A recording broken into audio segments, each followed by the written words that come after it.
Welcome back after the break. Barrister Akeel साहब, ये जावेद लतीफ़ साहब जो हैं, ये कौन है? सर हमारी पार्टी के वो अरकान में से हैं और पार्टी के बड़े लॉयलिस्ट हैं। जो गुफ्तगू करते हैं वो उनकी अपनी होती है या किसी और की होती है? अगर वो गुफ्तगू करते हैं पार्टी लाइन से हट के तो वो उनकी इनफरादी गुफ्तगू हो सकती है। और अभी मुझे लगता है कि आप जिस तरफ पॉइंट आउट कर रहे हैं, क्योंकि उनकी स्टेटमेंट जो उन्होंने की है, देखें अगर इनफरादी तौर पे वो कोई संगीन इल्ज़ाम लगाएं तो क्या तो वो उनका इनफरादी फेल है। तो उनके ऊपर कोई तादीबी कार्रवाई, कोई शो कॉज नोटिस, कोई मना किया जाना, ऐसा कुछ किया जाना, ये तो आप लोगों ने नहीं किया। इसका मतलब है कि एक तासुरी है कि टैसिट अप्रूवल है। नहीं, टैसिट अप्रूवल नहीं है उनकी तरफ से। देखें, उन्होंने जो इल्ज़ाम लगाया, जो एलिगेशन उन्होंने जिसका जिक्र किया, और जो शेखुपुरा में उन्होंने कहा कि इस तरह की कोई हैपनिंग हुई है, तो उसमें उन्होंने कोई प्रूफ सामने नहीं रखा ना। उन्होंने तो सिर्फ ये बात की, उन्होंने कहा कि जी ये मैं हल्फ उठाने को तैयार हूँ। हल्फ उठाया। 90 करोड़ रुपए का अगर वो इल्ज़ाम लगा रहे हैं तो पहली तो बात है कि 90 करोड़ छोटी अमाउंट नहीं होती। क्या उसकी कोई किसी बैंक अकाउंट से कोई ना कोई ऐसे होंगे, क्योंकि कैश एक ब्रीफ केस में तो नहीं आ सकती 90 करोड़ रुपया। और जहाँ तक वो अपने हल्के की हद तक अगर बात करें तो फिर तो ठीक है, लेकिन पूरे बात करें तो आई थिंक ये जस्टिफाइड नहीं है। डिस्ट्रिक्ट की बात करने के अलावा ये भी कहा कि 2 लोगों के हल्के में प्री पोल धांधली हुई, एक मियां मोहम्मद नवाज शरीफ का हल्का और एक मेरा हल्का। नहीं, मैं देखें जो उन्होंने बात की है, उन्होंने ये इलेक्शन के रिजल्ट्स के हवाले से अगर वो कोई सेटिस्फैक्शन नहीं रखते तो लीगल एवेन्यूज़ मौजूद हैं। अगर उनको इलेक्शन नताइज पे कोई ऐसी चीज़ वो समझते हैं कि उनके फ्री एंड फेयर इलेक्शन नहीं हुए उनके हल्के की हद तक, या कोई ग्रीवियंसेस हैं, तो इलेक्शन ट्राइब्यूनल्स बने हुए हैं, वो इलेक्शन ट्राइब्यूनल्स जाएँ। पीटीआई वाले भी गए में हैं, हमारी पार्टी के दीगर अरकान भी गए में हैं, उसके अलावा दीगर जमातों के भी गेम है। देखिए, ये इलेक्शन ट्रिब्यूनल से हटकर ये जिस संगीन नौयत का इल्ज़ाम है, ये राय नहीं है। यानी अता तारड़ साहब आए जो पार्टी के सेक्रेटरी इतलात भी नहीं है, और मरियम औरंगजेब साहबा ने कोई गुफ्तगू नहीं की। उन्होंने कहा कि मैं संजीदगी से नहीं लेता। अगर जावेद लतीफ़ साहब ने यह कहा होता कि फलां शख्स बुरा है, अच्छा नहीं है, ये राय है, यहाँ पर वो 90 करोड़ एड्रेस बता रहे हैं कि कहाँ किसको दिए गए हैं। हुकूमत को, हाँ, तो हुकूमत को इंक्वायरी नहीं करनी चाहिए इसके ऊपर, या पार्टी को लाताल्लुकी का इजहार नहीं करना चाहिए इस मामले से? पार्टी लीडरशिप जो है ऑब्वियसली इन स्टेटमेंट्स को देख रही है, और अता तारड़ साहब ने जाहिर बात है उन्होंने कहा कि इतना सीरियसली नहीं ले रहे। उनकी एक एलिगेशन ज़रूर है पार्टी के साथ, अगर किसी की कोई नाराज़गी है या पार्टी लीडरशिप के साथ, तो पार्टी के साथ वाबस्तगी होने के नाते उनको party leadership as a first point of contact party के अंदर रह के बात करनी चाहिए। और पार्टी से बाहर मीडिया में अगर लीडरशिप बात नहीं सुने तो फिर आप आके मीडिया पे बात करें, लेकिन पार्टी लीडरशिप के साथ अगर कोई आप समझते हैं कि कोई ऐसी बात करनी है और कोई ऐसा पॉइंट ऑफ कंसर्न है, तो डेमोक्रेसी इसी का ही नाम है, जमहूरियत इसी का ही नाम है कि आप अपना पॉइंट ऑफ व्यू या अपना जो कोई इशू है वो पार्टी लीडरशिप के सामने रखें। असल में मामला यह है कि जब उसके ऊपर कोई तादीबी कार्रवाई नहीं होती ना, फिर ये सवाल उठता है। मैं आपके पास वापस आता हूँ। शाहिदा रहमानी साहब, मुझे ये बताइए कि पीपल्स पार्टी ने भी 8 फरवरी के बाद ये कहा कि इलेक्शंस में धांधली हुई, मैनेज किए गए, और ये जो फॉर्म 45 है, ये बसरा साहब बैठे हुए हैं, ये एक दिन मेरे पास यहीं आए जब शो के लिए स्टूडियो में, इतना बड़ा इन्होंने फोल्डर उठाया हुआ था जिसमें इन्होंने कहा कि मैं इसका फॉरेंसिक करवाने के लिए भी तैयार हूँ, ये फॉर्म 45। अब ये जो इल्ज़ामात हैं धांधली के, ये धांधली के इल्ज़ाम के तहत बनने वाली पार्लियामेंट और हुकूमत जो है, इसका मसले का हल एक ये भी है कि पीपल्स पार्टी जिस हल्के में मौजूद थी वहाँ पर आपके जो पोलिंग एजेंट हैं उसको भी फॉर्म 45 मिला होगा, तो आप क्यों नहीं फॉर्म 45 सामने रख के कहते कि ये पीटीआई का इल्ज़ाम झूठा है, आप इनको गलत साबित कर दें? लाहौर के जो अता तारड़ साहब का ही हल्का है, बिलावल भुट्टो का, वहाँ तो आई एम श्योर कि आपके पास हर पोलिंग स्टेशन पर पोलिंग एजेंट मौजूद था। आप वो फॉर्म 45 एक दफ़ा सामने रख के इनका मुंह बंद कर दें। देखिए जी, सबसे पहली बात तो ये कि ये पहली मर्तबा नहीं, हम पाकिस्तान में जब भी इलेक्शन हुआ है हमेशा धांधली का इल्जाम लगा, और धांधली तहफ़्फ़ुज़ात हर पार्टी को होते हैं। 2013 में पाकिस्तान पीपल्स पार्टी को शदीद तहफ़्फ़ुज़ात थे, लेकिन हमने जमहूरियत डिरेल नहीं होने दी और ना उसका हिस्सा बने। 18 में जो कुछ हुआ, सिलेक्टेड हुकूमत बनी, तमाम के तमाम उस वक्त आरटीएस सिस्टम बैठा दिया गया, इनको जिस तरीके से चाव के साथ, लाड नखरे के साथ लेकर आया गया, बाकायदा ये साहब कहते थे हम एक प्लेटफॉर्म पे, उस वक्त जहाज भी भर के आते थे, आजाद उम्मीदवारों को भी तोड़ा जाता था। और फिर आपने देखा कि जिस तरीके से वो इलेक्शन नहीं सिलेक्शन था, सब पूरी कौम को पता था, लेकिन उस वक्त भी पीपल्स पार्टी ने तमाम पार्टी जो कि असेंबली में आने को तैयार नहीं थी उनको राजी किया, चाहे वो PMLN हो चाहे वो JUI हो। और उसके बाद जमहूरियत को के तसलसल को रुकने नहीं दिया गया और जमहूरी अमल प्रोसेस को चलने दिया गया।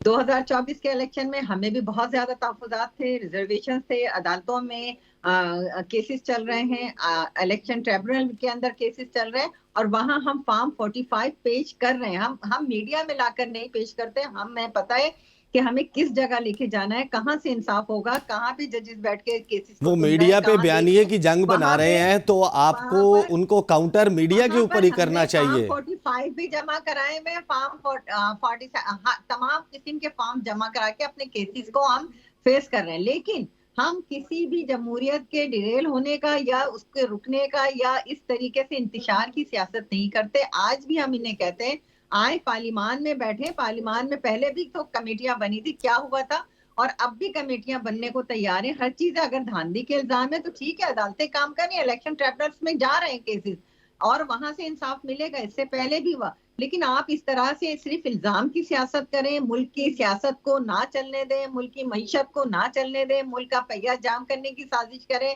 इंटरनेशनल इदारों में खत लिखें कि पाकिस्तान को जो है वो किसी किस्म की इमदाद ना दी जाए। तो हम पाकिस्तान है तो हमें ना पाकिस्तान के खिलाफ तो साजिश ना करें। सही। पाकिस्तान आपके अपने प्रेसिडेंट जो साबिक सदर थे आरिफ सही अलवी साहब, सही मुझे उन्होंने मुझे अपना बसरा साहब से टेक लेने दें इस पे। हमें तमाम सियासी जमातों को तमाम सही मैंडेट को तस्लीम करके आगे बढ़े और पाकिस्तान की तरक्की के लिए मिलजुल के काम करें। बसरा साहब, धांधली के इल्जामात, फॉर्म 45 और जावेद लतीफ साहब की गुफ्तगू, योर टेक।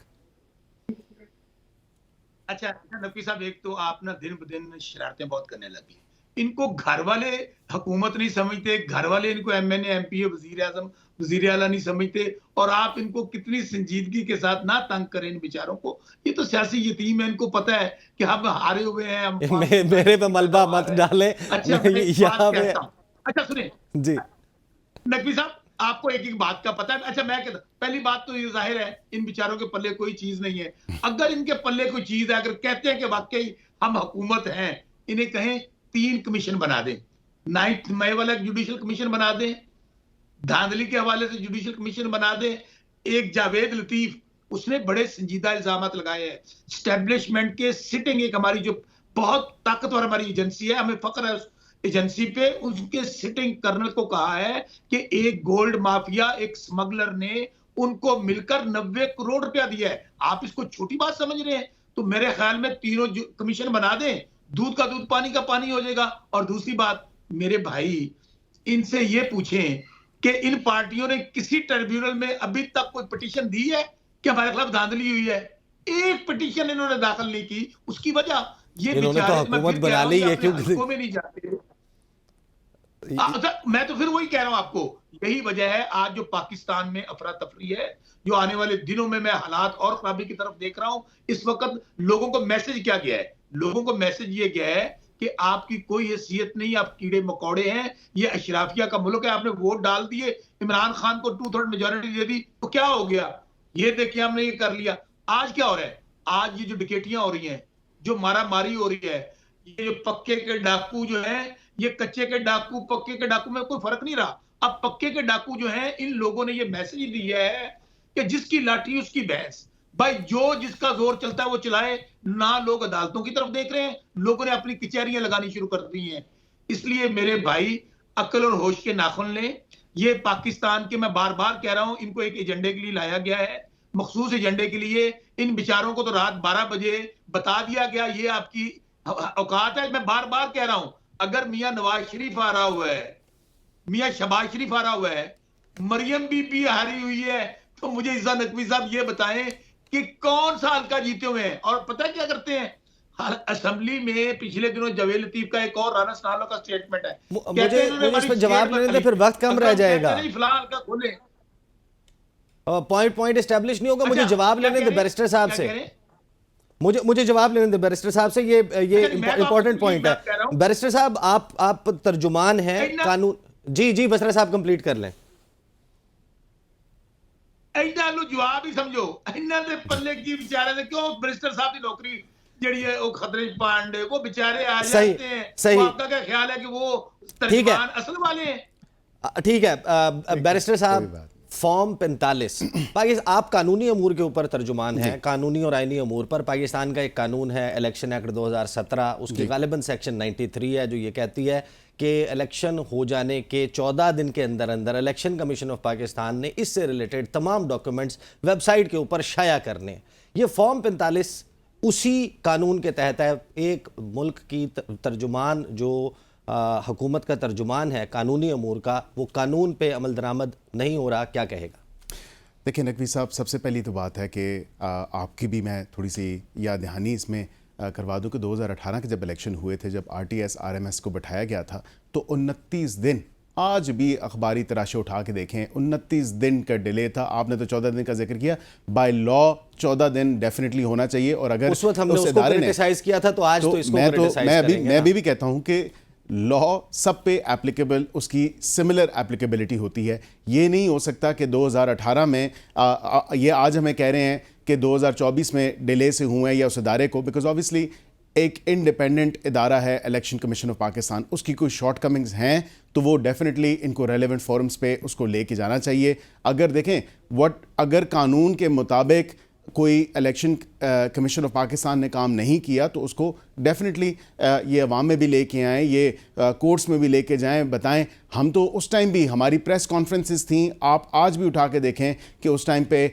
वज़ीर आज़म पाकिस्तान मियां मोहम्मद शहबाज शरीफ साहब ने वाज़े तौर पे कहा और अखबारी तराशे सामने रखे, और पूरे हमने भी फॉर्म 45 सामने रखे कि जिस तरह की इंजीनियरिंग, जिस तरह की इनको गोदों में बैठा के लाया गया था। तो ये आज ये हमें इस चीज़ के ताने मत दें, आज हमें ये ना बताएं। मेरे पास वक्त खत्म हो गया है, मुझे जो क्लोजिंग के लिए 30 सेकंड्स हैं वो मैं बाकी दो पार्टिसिपेंट्स के दे रहा हूं। 15 सेकंड्स ईच, योर टेक।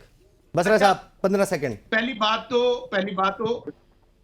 तो इन्हें कहें मोहसिन नकवी साहब से पूछ के स्टेटमेंट दिया करो। और दूसरी बात, जो लंदन प्लान था, मैंने उनसे क्यों ये पूछना तो है? इमरान खान साहब खुद सही इमरान खान साहब खुद मैं कहता इन्हें कहें कि जो ठीक है शाहिदा रहमानी साहिबा।